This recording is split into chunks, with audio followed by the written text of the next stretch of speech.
three people who were supposed to take care of a 5-year-old girl are tonight accused of torturing her, leading to her death. Investigators say that Kinsleigh Welty died of malnourishment, and today her mom, her mom's boyfriend, and her grandmother all face a judge in the case for the very first time. A trial is coming, one that will force the entire country to confront an unthinkable truth.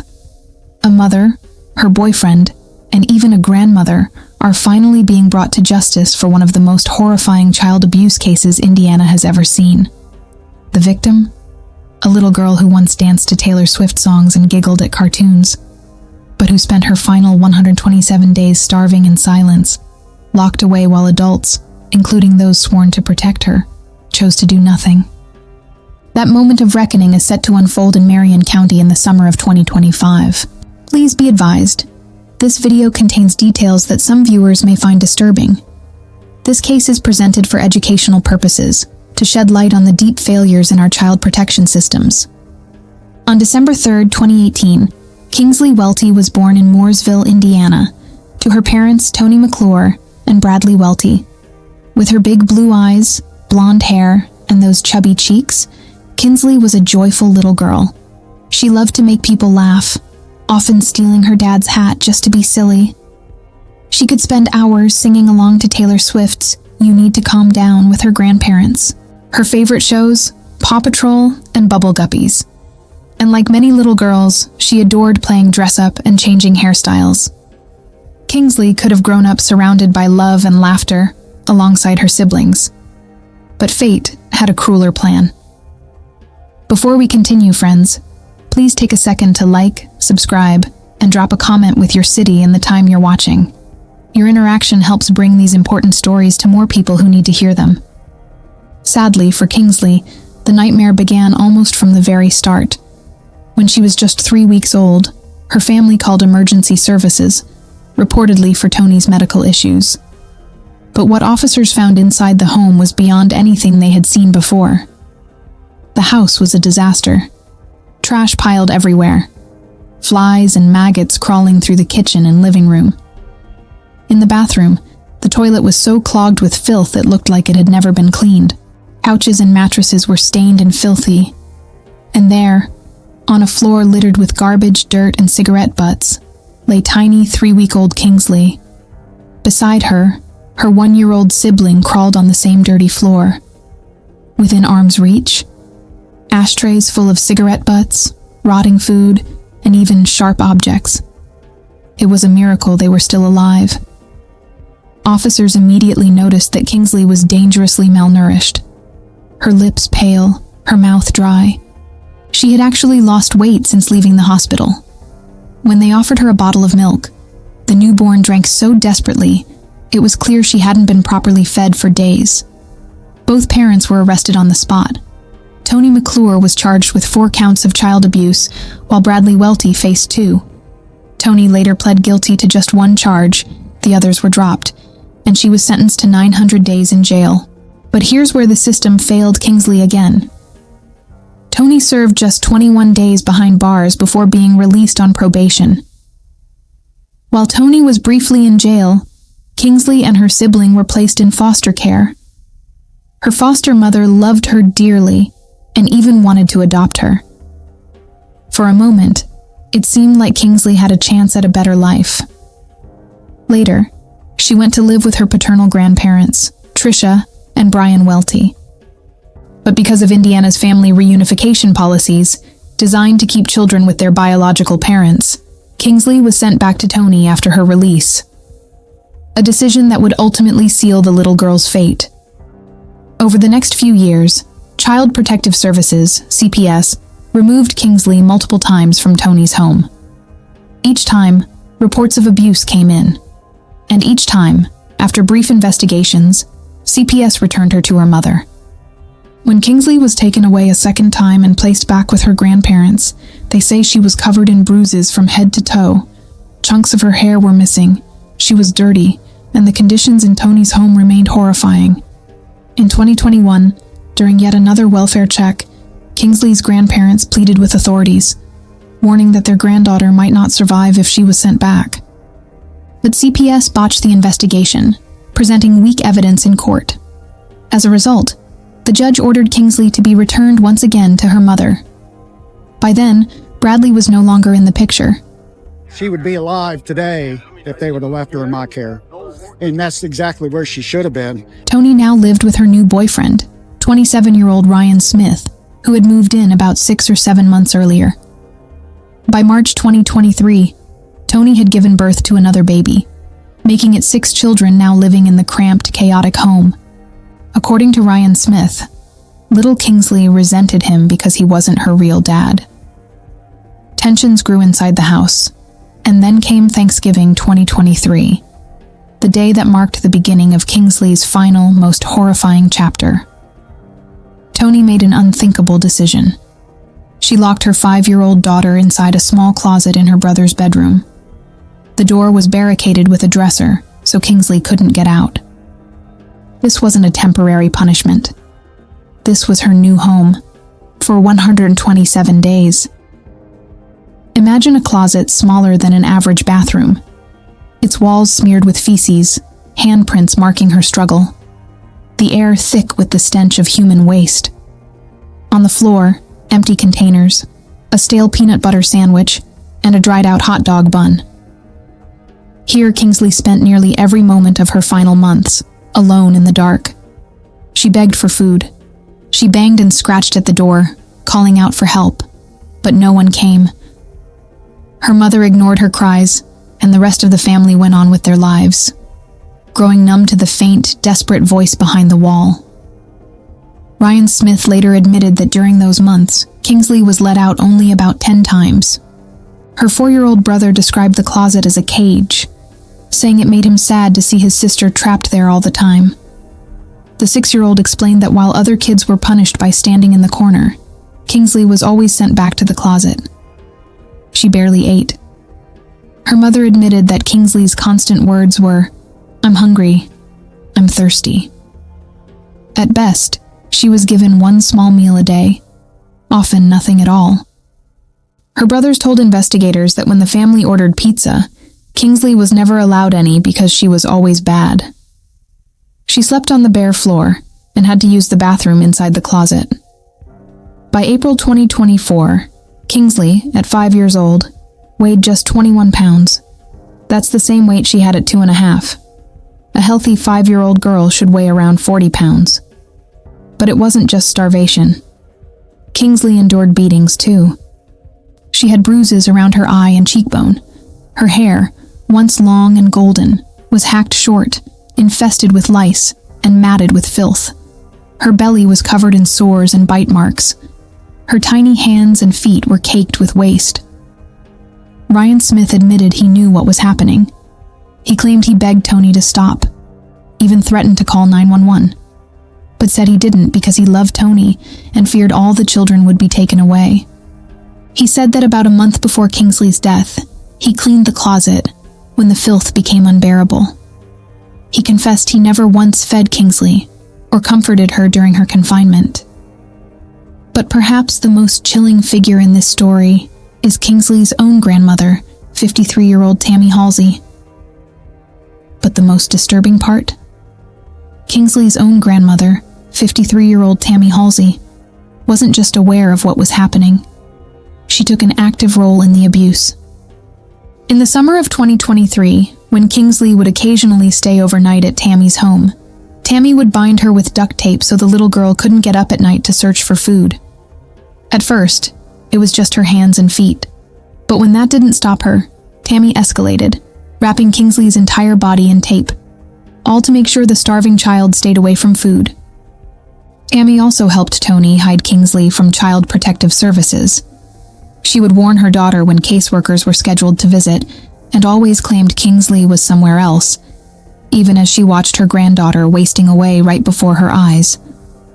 Just days before her death, on April 7th and 8th, 2024, Kinsley was still being dragged along to family gatherings. But instead of being allowed to play, Tammy made her stand in a corner for hours as punishment, even during the solar eclipse on April 8th. Then, on April 9th, CPS visited Toni's home again.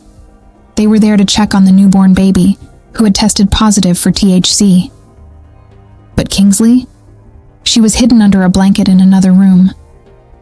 Tony told the caseworkers Kingsley was staying with her grandparents, a lie she later admitted was meant to prevent them from seeing Kingsley's true condition. Once again, the system failed her. Kingsley spent her final hours just steps away from people who could have saved her, if only they'd insisted on seeing her. That same evening, around 5:15 p.m., a 911 call was made. A child was unresponsive at a home on Denver Drive in Indianapolis. When first responders arrived, they found 5-year-old Kingsley lying lifeless on the living room floor. Paramedics tried to revive her and rushed her to Riley Children's Hospital, but it was too late. Kinsleigh Welty was pronounced dead that same day. An autopsy confirmed what her tiny body had been through: death by starvation and prolonged neglect. At first, Tony tried to shift the blame. She told investigators Kingsley had been living with her ex, Bradley Welty, for the past 2.5 months. According to her, she just picked Kingsley up that day at a McDonald's, and within half an hour of being home, the child suddenly collapsed. But her story quickly fell apart. Tony couldn't provide an address or phone number for Bradley, and it was soon confirmed he hadn't seen his children in a long time. Once police searched the house and found the horrific closet, Tony broke down. She confessed that she'd been locking Kingsley inside since Thanksgiving 2023. She admitted to feeding her daughter barely enough to survive, even as the little girl begged for food and water. And perhaps the most chilling thing Tony said, she told detectives she wished Kingsley had never been born, that she wanted her out of her life. On April 15, 2024, Tony McClure was formally charged with murder, criminal confinement resulting in serious injury, and battery on a child under 14. The Marion County prosecutor has already announced that they will be seeking life in prison without parole.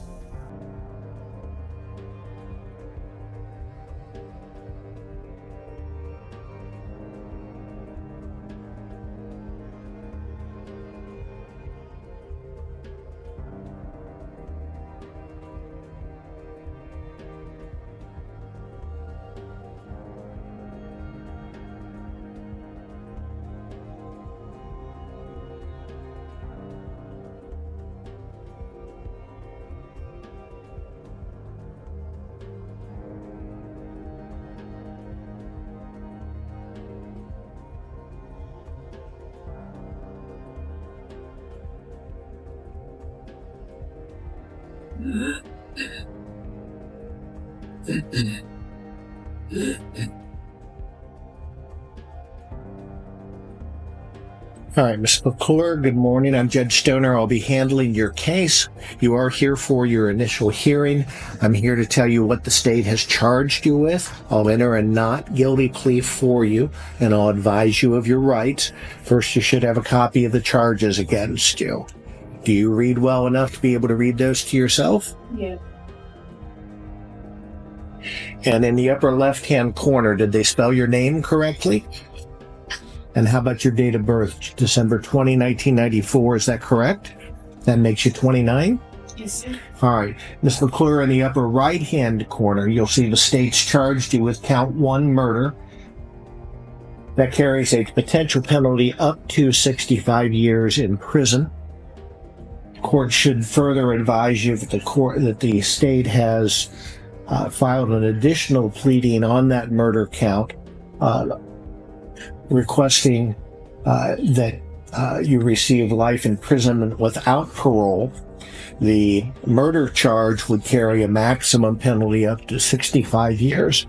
If you were if at some point you're convicted of the murder charge, and if the state wishes to proceed further, if the state can prove aggravating circumstances that a jury or a trier of fact would have to find, you could be confined to the Department of Correction for the rest of your life. That's on count 1. On count 2, the state's charged you with criminal confinement as a level 3 felony. That carries a potential penalty of up to 16 years in prison. Count 3 is battery on a person person less than 14 years old, that's a level 6 felony, and that carries a potential penalty of up to 2.5 years in prison. And Ms. McClure, all felonies carry fines of up to $10,000. As I indicated to you earlier, the court will enter an automatic plea of not guilty for you. That'll become a formal plea in 20 days unless you change your plea after you've had a chance to talk to a lawyer. Now, you have a right to a lawyer to represent you. If you're going to hire one, you want to do it in the next 20 days because there are certain deadlines and defenses that come up in the next 20 days that you want to make sure that you don't miss. Now, if you can't afford an attorney, I can appoint one to represent you at little or no charge to you if you qualify for it, and I'll get to that in just a minute. You have certain other constitutional rights, ma'am. You have a right to a public and speedy trial by jury, and you have a right to remain silent. Ms. McClure, if you talk about this case with anyone other than your lawyer, including even to me, that potentially could be used against you. Do you understand those rights, ma'am? Yes. All right, the court is setting your trial date for June the 24th at 8:30 in the morning. Your pretrial and your omnibus date are June the 18th at 1 o'clock. Now, your omnibus date, ma'am, that is a deadline date for your lawyer to file certain motions if they apply in your case.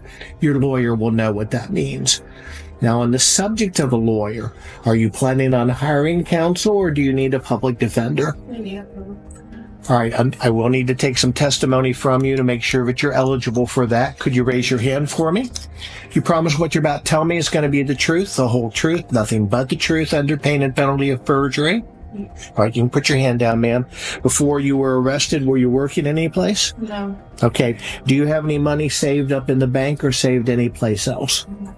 Do you have any other source of income, like an inheritance, a trust, stocks and bonds, dividends, anything like that? Do you support anyone besides yourself? Okay. And how many? 5. Okay. And do you have any source of income in terms of child support for them?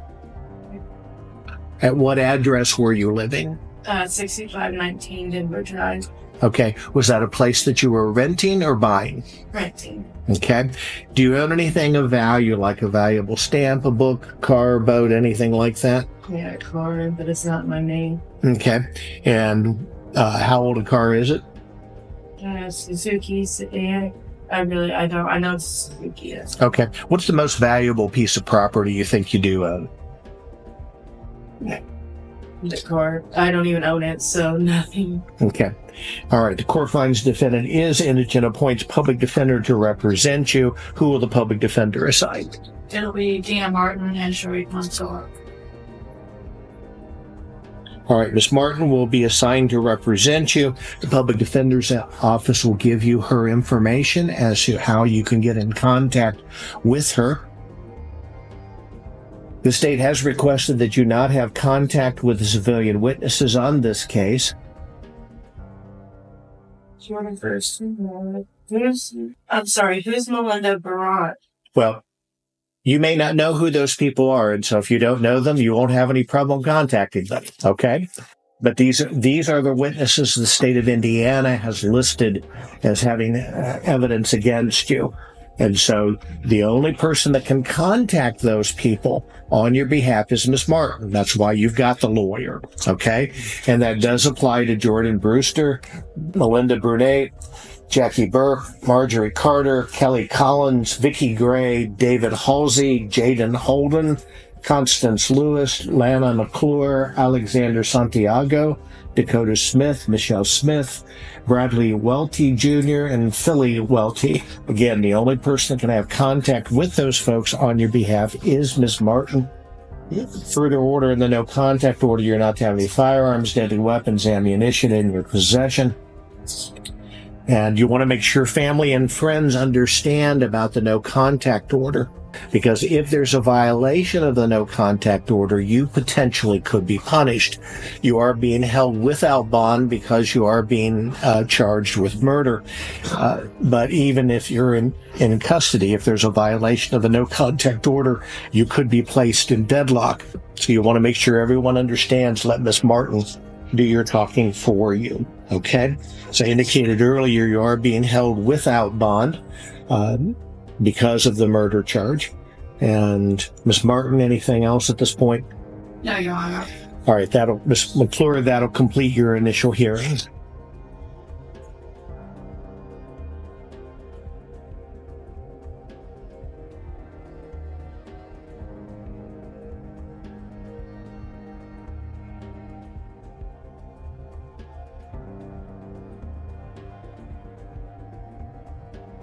State versus 𝐃𝐨𝐽 under 2 cause numbers. Both set for initial hearings. 𝐃𝐨𝐽.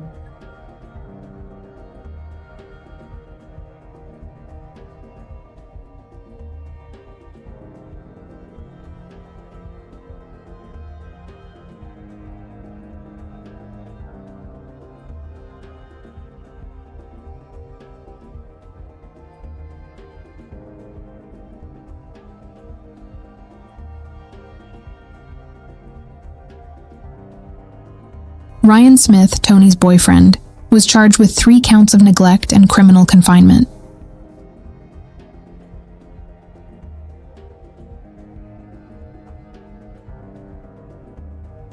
Ryan Smith is here under 49D322404 F1010502. Mr. Smith, I'm Judge Stoner. I'll be handling your case at least through the end of the year. Mr. Smith, you're here for your initial hearing. I'm here to tell you what the state has charged you with. I'll advise you of your rights, and we'll give you a copy of the charges. First off, do you read well enough to be able to read those charges to yourself? You should have the charges right in front of you. Yes, sir. All right. In the upper left-hand corner, did they spell your name correctly? Yes, sir. And is your date of birth correct? September 25, 1996. Yes, sir. So, makes you what, 37? No, 27. 27. Bad math, okay. All right, Mr. Smith, if you look in the upper right-hand corner, you'll see what the state has charged you with: neglect of a dependent resulting in death as a level 1 felony.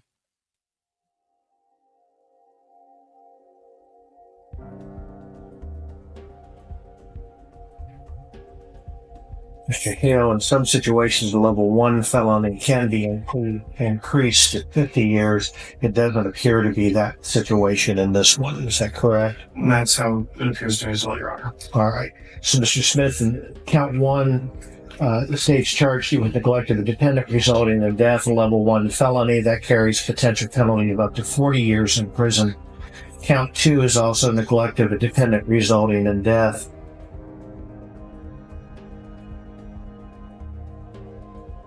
That also carries potential penalty of up to 40 years in prison. Count 3 is neglect of a dependent resulting in death.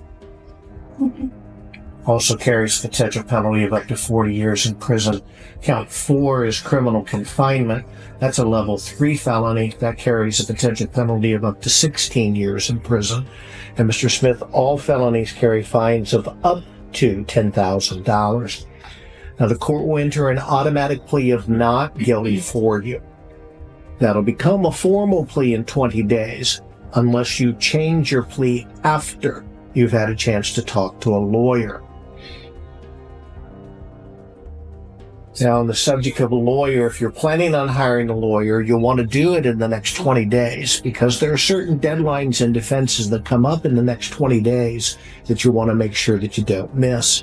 Now, if you can't afford a lawyer, I can appoint one to represent you at little or no charge to you if you qualify for it, and I'll get to that in just a minute.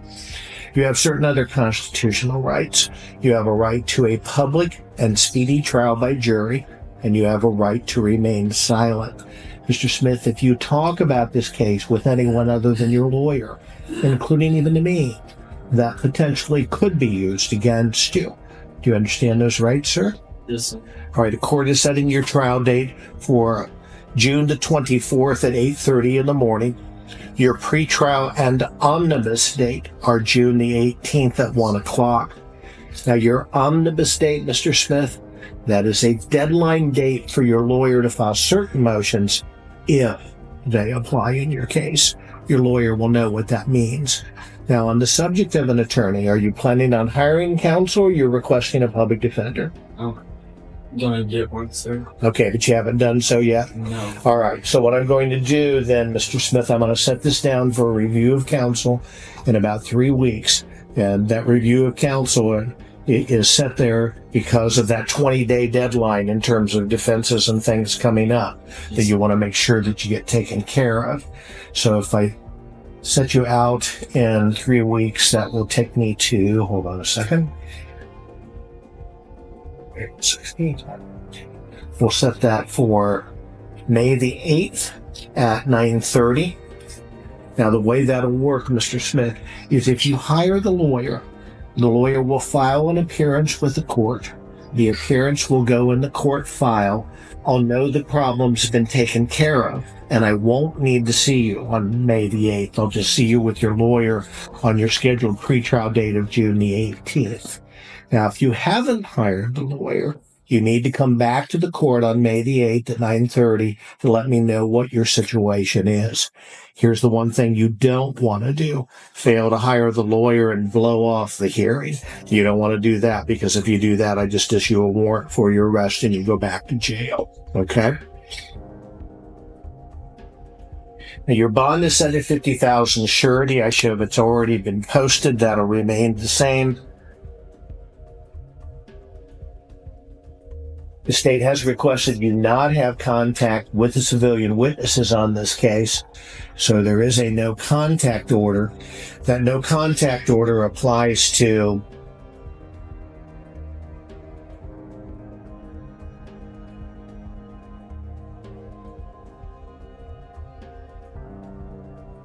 I realize it's not your case and you're left holding the bag, but I can't advise him of people with initials. That doesn't give any effect to the no contact order. Do we have an actual list of the actual names? Let me pull up the witness list, Your Honor. Mr. O'Connor, do we have a list of the Yes, we actual have names? confidential.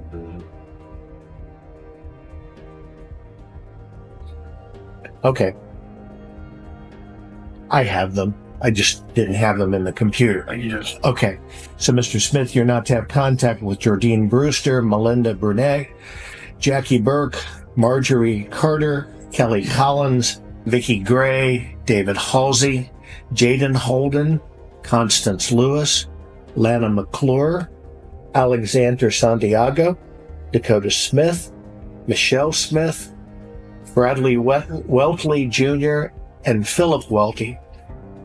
I'm sorry, I said it's Bradley Welty Jr. and Philip Welty, or Philly Welty. The names are actually in your first paragraph here, in case I've mispronounced them. The only person going to have contact with those folks on your behalf is your lawyer, whoever that lawyer is. Now, you want to make sure your family and friends understand that, because if there's a violation of the no contact order, you potentially could be punished for it. And so you want to make sure everybody understands. Let your lawyer, whoever that is, let your lawyer do your talking for you. I do need for you to sign for the no contact order. The only thing your signature means, Mr. Smith, is that I've told you about the no contact order. Once you sign it, we'll scan it into the computer. We'll give it right back to you. Okay? And so that does take care of your initial hearing today, Mr. Smith. Good luck, and I'll either see you on June the 18th with your attorney at 1 o'clock, or if you don't have counsel, I will see you May 8th at 9:30 in the morning. Okay? You're free to go. State versus Tony McClure. Handcuffed Tony McClure. Initial hearing.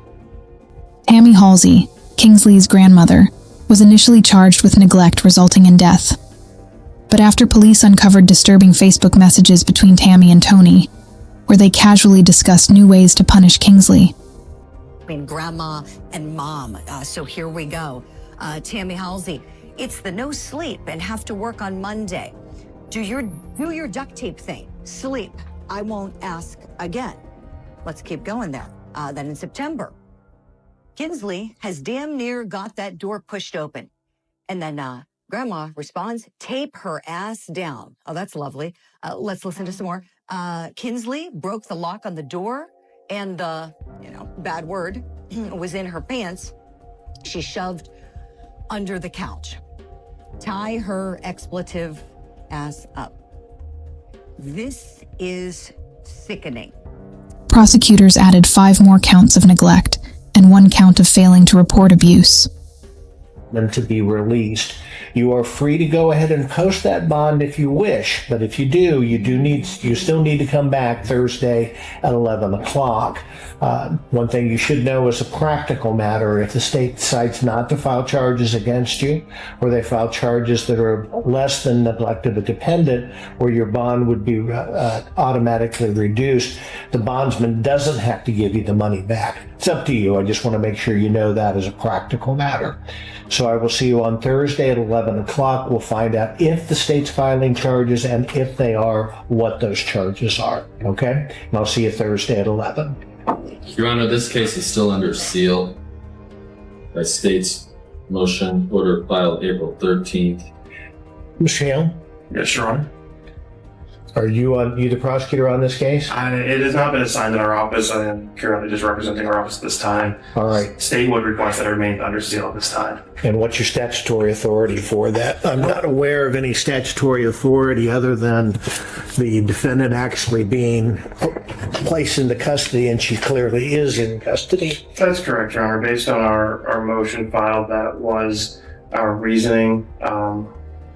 I don't believe I have any additional statutory authority at this time. I've been busy doing other things, Mr. Hale, so I don't have your motion in front of me. So can you just give me the statutory side or the authority the state believes it has? Well, Your Honor, the state, the matter is still under investigation. I believe they're still investigating other people who may be involved in this matter, and they still intend to make further arrests in this matter. So at this time, the state would request that it remains under seal for those purposes. The state Would it be fair to say that you don't have statutory authority for that? I don't believe so, Your Honor. I believe it would be to protect the integrity of the case. In the state's order, it's mentioned that it's until the defendant is taken into custody, so we'd have to have a new proposed order asking for something different from that. Well, hang on, Mr. Connor. So I'm opening up the file now. In terms of Halsey, I'm looking at the motion to seal, which is dated April 13th. Is that the motion you're referring to, Mr. Hale? Or was there a subsequent request after she was taken into custody? We just have that initial request, Your Honor. If we could just have it till the end of the day. I spoke with the charging prosecutor on this. And if we could just have it until the end of the day before it is unsealed. All right, the court will order the matter unsealed effective 4 o'clock this afternoon. I don't believe there is any further statutory authority to keep it sealed that I'm aware of. And that again is under 3534.11. Yes, Your Honor. All right.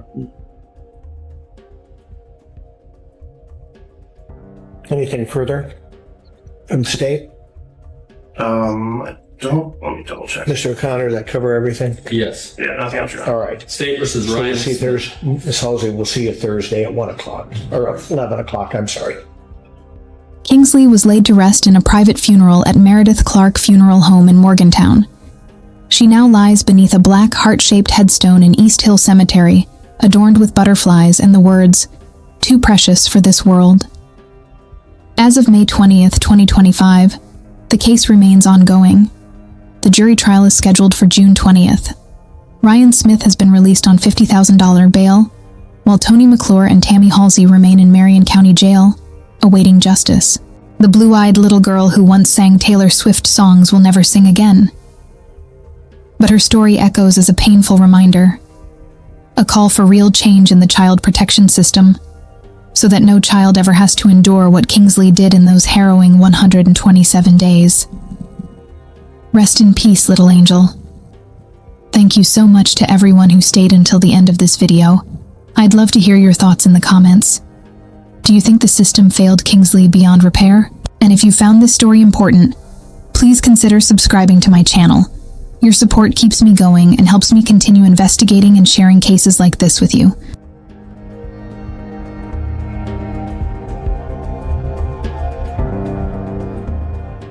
Among the thick trees and under a clear November sky, we got a little deer stand around the corner here that we sit at.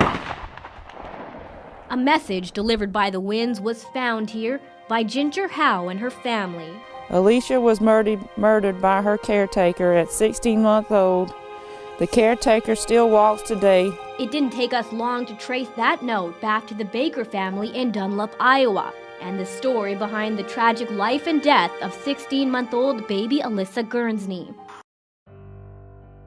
In a small town in Indiana, a little girl came into the world with a bright smile and a heart full of love.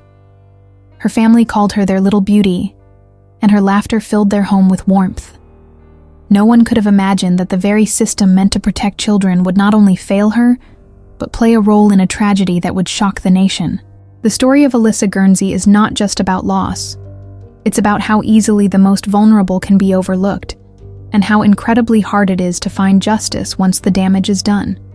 Before we go any further, let me know in the comments where you're watching from. And if you haven't already, make sure to subscribe and share this video. Stories like this need to be heard to help prevent them from happening again. Alissa was born in December 2007 to Kelly Sprunger and Mike Guernsey. She was a beautiful baby, adored by her parents and two older siblings, 6-year-old Lily and 3-year-old Noah.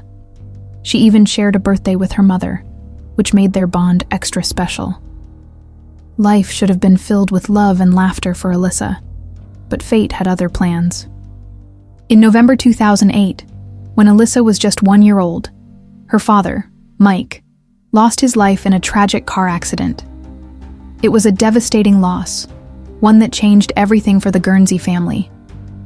Kelly suddenly found herself alone, grieving, and trying to care for her children while battling her own struggles. Life had never been easy for Kelly. She had faced personal challenges, including depression and past issues with the law, which had temporarily led to her losing custody of her older children. After Mike's passing, she did her best to hold things together, but Child Services believed she wasn't coping well enough. They suggested that Alissa be placed in temporary care until Kelly could get back on her feet.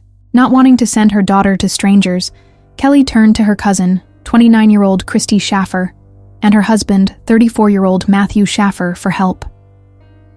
In December 2008, just before Alissa turned 13 months old, a judge approved the arrangement, and she was placed in the Schaffer household.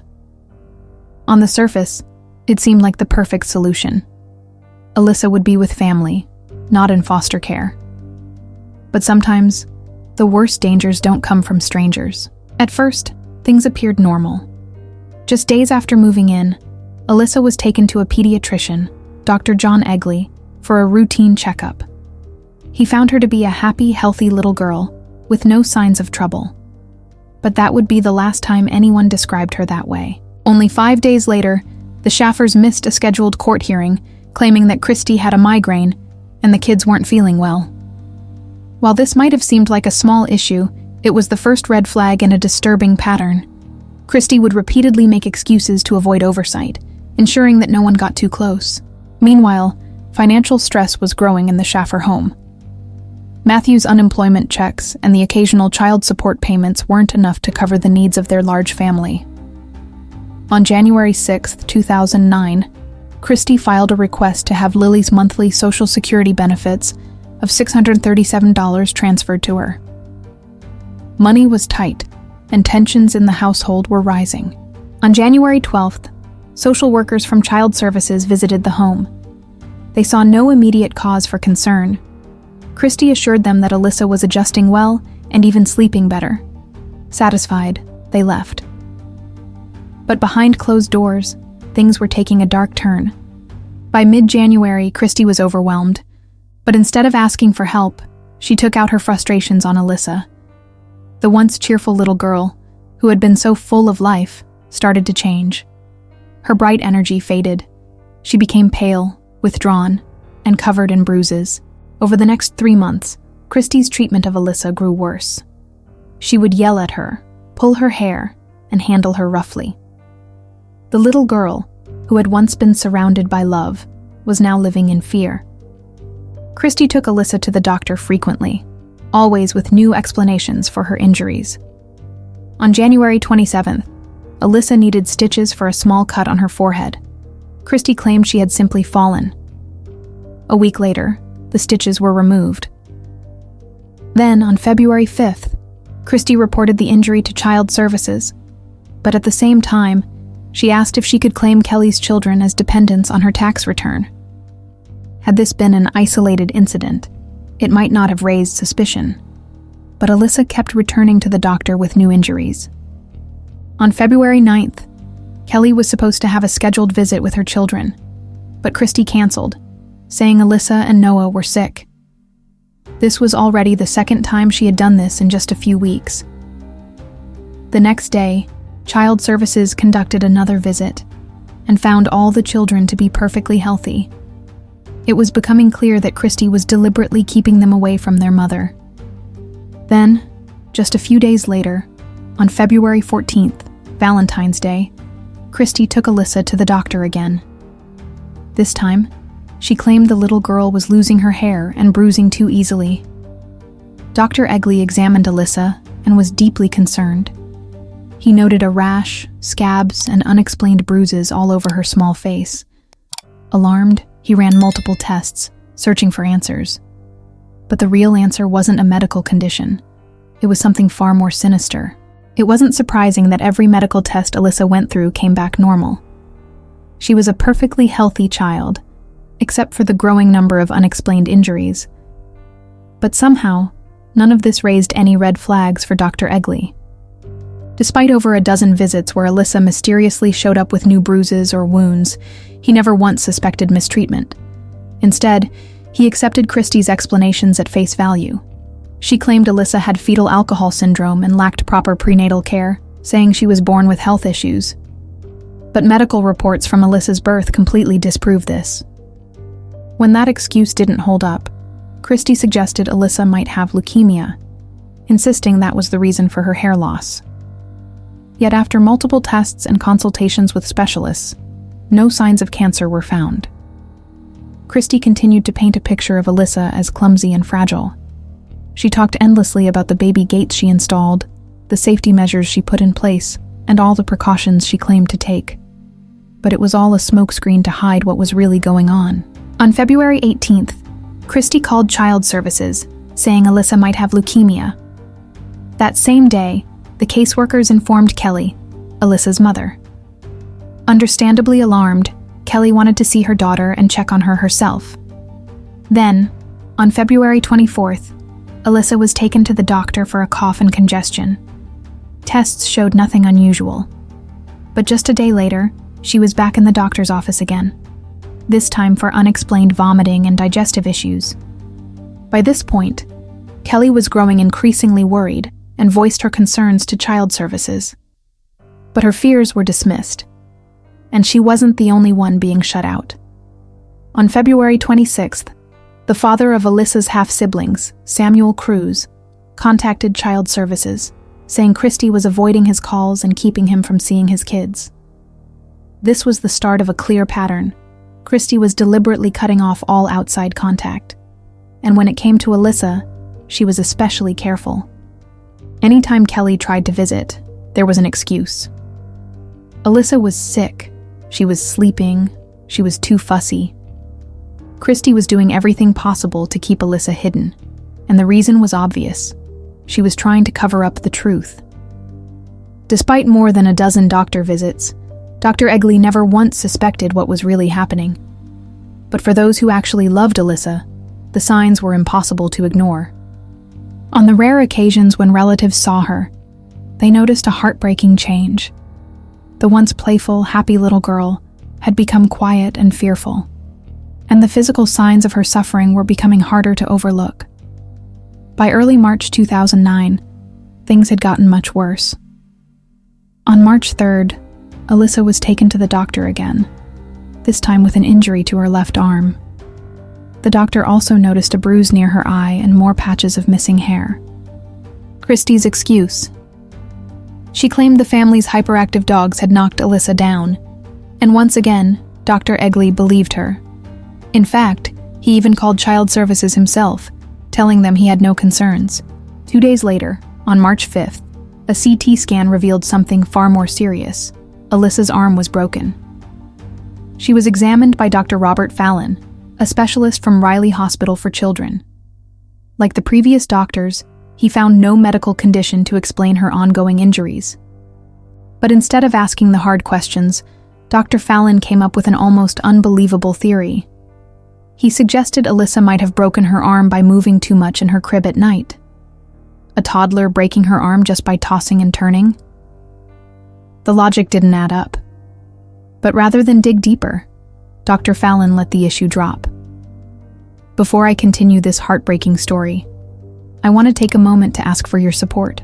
If you believe these stories need to be told, please leave a comment, share your thoughts, and subscribe to the channel. Consider becoming a channel sponsor to help me continue shedding light on cases like Alissa's, stories that deserve to be heard. Every comment, share, and subscription helps ensure these tragedies aren't forgotten. Now, let's talk about what happened on March 28, 2009, the day everything came to a devastating end. That Saturday started like any other. The kids woke up early, had breakfast, and played in the cramped living room of the Schaffer home. No one knew that for little Alissa this would be her last day. That evening, around 6:45 p.m., Christy decided to take Alissa and a few other kids, including Lily, out to rent a movie and pick up food from McDonald's. What should have been a simple, fun outing turned into something horrific. At some point during the car ride, Christy snapped. Maybe Alissa cried. Maybe she did something Christy didn't like. The exact trigger is unknown. But what is certain is that Christy unleashed her full rage on the little girl. Right there in the car, Christy lashed out, causing Alissa to lose consciousness. Lily, sitting nearby, watched in horror as Alissa's head slumped against the window. Christy, realizing something was terribly wrong, kept stopping the car to check on her. But rather than call for help, she told Lily to keep quiet. When Alissa didn't wake up, Christy started to panic. Lily, terrified, asked, "What's wrong with Alissa?" Christy's response, "Stop asking about it." All this time, Alissa was making strange, gurgling sounds, an alarming sign of severe head trauma. It was a clear medical emergency. But instead of rushing to a hospital, Christy drove home as if nothing had happened. By the time they arrived back at the house around 8:20 p.m., Alissa had been unconscious for nearly 2 hours. That was critical time that could have saved her life. But Christy didn't call 911 right away. Instead, she brought the other kids inside first, leaving Alissa alone in the car. Only after that did she go back to check on her. She later claimed this was the moment she realized Alissa wasn't okay. That's hard to believe. If she was so worried, why hadn't she already called for help? Instead of dialing 911, Christy's first call was to her brother Nate, an EMT. By the time he arrived, Alissa was cold to the touch and had no pulse. Only then, at 8:25 p.m., did Christy finally call for help. For the next 15 minutes, Nate desperately tried to revive Alissa while waiting for paramedics to arrive. But after everything she had already been through, it was too late. At 8:52 p.m., Alissa was rushed to Parkview LaGrange Hospital. When she arrived at 9:07 p.m., the medical staff immediately saw the bruises on her little body. For the next 47 minutes, they did everything they could to save her. They even administered Narcan, just in case she had been exposed to any substances. But it was too late. At 9:54 p.m., Alissa Guernsey was pronounced dead. She was only 16 months old. By 10:10 p.m., the Schaffers had reported her passing to the Department of Child Services. 3 hours later, Alissa's body was taken to the St. Joseph Forensic Center in Fort Wayne for an autopsy. Dr. Scott Wagner, the forensic pathologist, quickly confirmed what many had feared. Alissa hadn't died from an accident or an illness. Her death was the result of a traumatic head injury. But that wasn't all. As Dr. Wagner examined her, he uncovered a horrifying truth. Alissa's tiny body bore the marks of repeated abuse. Her head was covered in bruises. More were found on her face and left thigh. Inside her mouth, she had 2 cuts on her gums, one fresh, one older. Her once soft blonde hair was missing in patches, torn from her scalp. Unlike Dr. 𝐬𝐫𝐫, who had dismissed it as a medical issue, Dr. Wagner immediately recognized the hair loss as a result of physical trauma. Alissa had also suffered a broken left elbow, an injury severe enough to damage her growth plate. And inside her brain, the pathologist found internal bleeding. The cause? A bilateral septal hematoma, something that only happens from repeated blunt force trauma. A toxicology report confirmed that the only medication in Alissa's system was the Narcan given by hospital staff. This directly contradicted Christie's claims that she had been giving Alissa the Vicodin that doctors had prescribed. Christie had been lying all along. There was no more room for excuses, no more deception. Alissa had been abused for months, and the final injury had taken her life. Her voice had been silenced forever. Now, there was only one thing left to do: get justice for Alissa. At first, it seemed like that would be simple. The medical examiner had ruled her death a homicide. The evidence was overwhelming. But instead of charging Christie with murder, prosecutor Jeff Weibel took an unusual approach. He presented the case to a grand jury.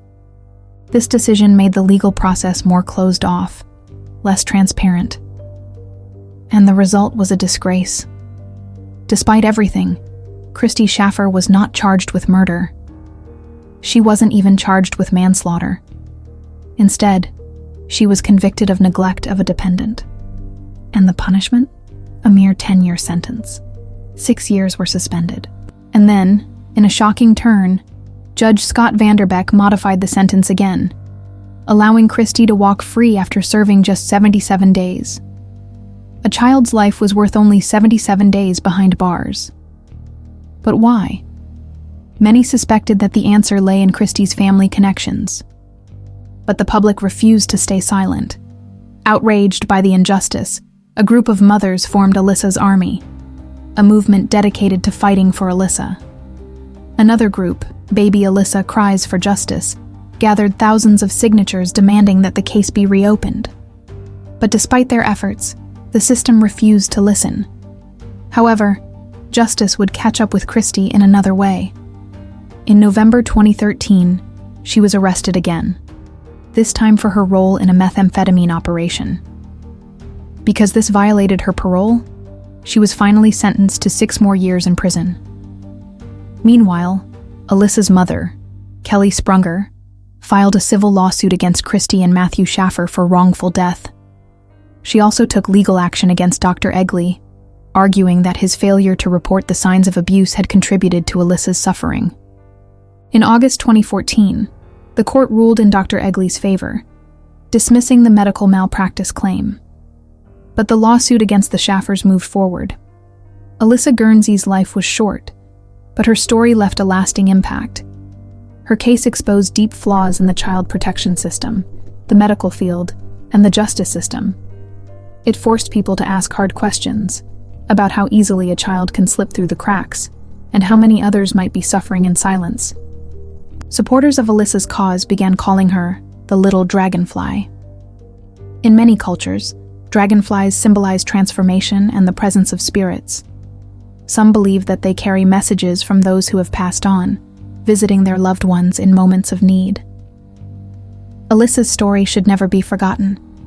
It is a heartbreaking reminder of our collective responsibility to protect the most vulnerable among us. The system failed her. The people who should have been her safety net let her down. But her memory lives on, in her family, in the thousands of people who still fight for justice in her name. And maybe, just maybe, in the dragonflies that flutter by, reminding us of the little girl who deserved so much more.